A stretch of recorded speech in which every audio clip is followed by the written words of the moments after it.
বরিশালের আগৈলঝাড়া উপজেলায় চুরি ও মাদক মামলার এক আসামির মৃত্যুর গুজব ছড়িয়ে থানায় হামলা ও ভাঙচুরের ঘটনা ঘটেছে। এ সময় পুলিশের সঙ্গে সংঘর্ষে ৬ পুলিশ সদস্য সহ অন্তত ১২ জন আহত হন। বৃহস্পতিবার দুপুরে আগৈলঝাড়া থানায় এ ঘটনা ঘটে। ঘটনার পর এলাকায় থমথমে অবস্থা বিরাজ করছে।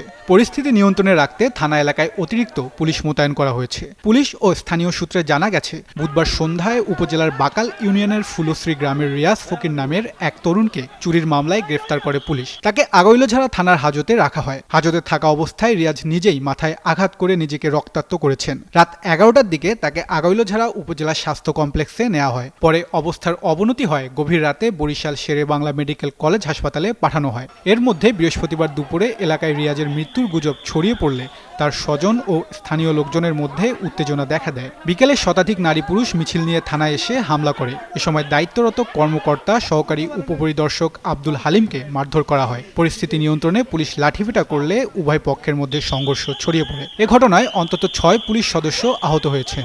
এ বিষয়ে আগৈলঝাড়া থানার ভারপ্রাপ্ত কর্মকর্তা মোহাম্মদ মাসুদ খান বলেন, হামলায় জড়িত ব্যক্তিদের শনাক্ত করে আইনগত ব্যবস্থা নেওয়া হচ্ছে এবং মামলার প্রস্তুতি চলছে।